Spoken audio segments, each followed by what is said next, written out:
No registro bíblico, apenas um anjo ocupa a posição de arcanjo, tornando-o o mais destacado entre todos os outros. O nome dele é Miguel. Miguel é provavelmente o anjo mais famoso mencionado na Bíblia. Entendemos que ele é um arcanjo. Mas o que exatamente isso significa em sua vida? O que ele fez? Quais são as coisas que ele precisa fazer e como ele se encaixa no grupo poderoso de anjos que Deus reuniu? As 3 grandes missões do anjo Miguel. Número 1. Defender o corpo de Moisés. A história da missão de Miguel em proteger o corpo de Moisés, conforme contada em Judas 9, é muito intrigante. Depois da morte de Moisés, há uma narrativa que descreve um conflito entre o arcanjo e o diabo sobre o que aconteceria com o corpo do líder israelita. O texto menciona que houve uma disputa celestial envolvendo seu corpo. Miguel, em vez de lançar acusações ofensivas contra o diabo, optou por dizer: "O Senhor te repreenda", para mostrar a autoridade de Deus. O motivo específico dessa disputa em torno do corpo de Moisés não é detalhado na Bíblia, assim como Deus escolheu não detalhar sobre o que levou à morte dele. E isso deixou espaço para interpretações. Alguns sugerem que o diabo queria usar o corpo de Moisés como objeto de adoração, como um meio de provocar a idolatria entre o povo de Israel. A missão de Miguel em defender o corpo de Moisés destaca seu papel como protetor e defensor, mesmo após a morte do grande líder. Número 2. Lutando contra o príncipe da Pérsia. O profeta Daniel teve uma visão perturbadora a respeito de uma grande guerra, levando-o a entrar em um período de 3 semanas de luto, jejum e oração.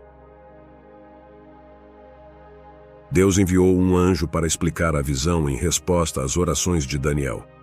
O anjo o toca e o tranquiliza, revelando que, desde o início das orações, suas palavras foram ouvidas. Daniel capítulo 10, versículo 10 a 14. Eis que a mão de alguém tocou em mim e me ajudou a ficar de joelhos, apoiado nas palmas das mãos. Ele me disse: Daniel, homem muito amado, esteja atento às palavras que vou lhe dizer. Fique em pé, porque fui enviado para falar com você. Enquanto ele falava comigo, eu me pus em pé, tremendo. Então ele me disse: Não tenha medo, Daniel, porque as suas palavras foram ouvidas desde o primeiro dia em que você dispôs o coração a compreender e a se humilhar na presença do seu Deus. Foi por causa dessas suas palavras que eu vim. Mas o príncipe do reino da Pérsia me resistiu durante 21 dias. Porém Miguel, um dos príncipes mais importantes, veio me ajudar, e eu fiquei ali com os reis da Pérsia. Agora vim para fazer com que você entenda o que vai acontecer com o seu povo nos últimos dias, porque a visão se refere a dias ainda distantes. Na visão final de Daniel, Miguel é apresentado como o grande príncipe guardião dos filhos de Israel, mostrando que ele tem uma responsabilidade especial. Embora a Bíblia não explique completamente o que significa ser um guardião, fica claro que Miguel desempenha um papel único em relação a Israel. Em Daniel capítulo 10, versículo 21 e Daniel 12, versículo 1, ele é chamado de príncipe da nação. Ao analisarmos a história, tanto antiga quanto moderna, vemos Miguel agindo em defesa de Israel. Mesmo sendo incrivelmente poderoso, ele permanece completamente submisso ao Senhor, como vemos em Judas 9. Os anjos justos são classificados e obedecem à autoridade divina. A notável submissão de Miguel a Deus é ainda mais impressionante, dada sua classificação mais elevada como arcanjo.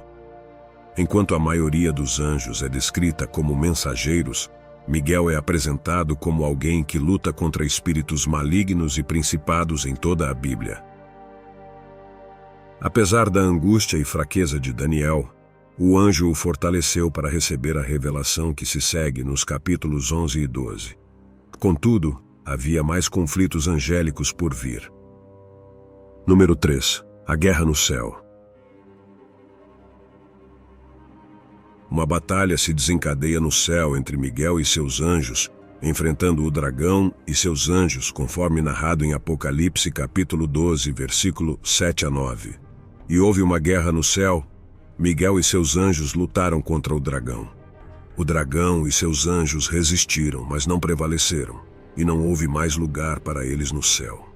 O grande dragão, a antiga serpente chamada Diabo e Satanás, que engana o mundo inteiro, foi lançado à terra, e seus anjos foram lançados com ele. O dragão é derrotado, perdendo sua posição, sendo expulso para a terra junto com seus seguidores. Mas apesar dessa derrota, esse não é o destino final do dragão. Embora os céus possam celebrar sua saída, isso traz notícias terríveis para a terra. O diabo, ciente de que seu tempo é limitado, decide expressar sua fúria. Ao ser expulso, Satanás se prepara para travar guerra contra aqueles que obedecem aos mandamentos de Deus e mantêm firme testemunho de Jesus.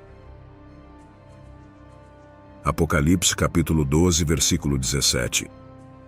O dragão irou-se contra a mulher e saiu para guerrear contra o restante da sua descendência, os que obedecem aos mandamentos de Deus e se mantêm fiéis ao testemunho de Jesus.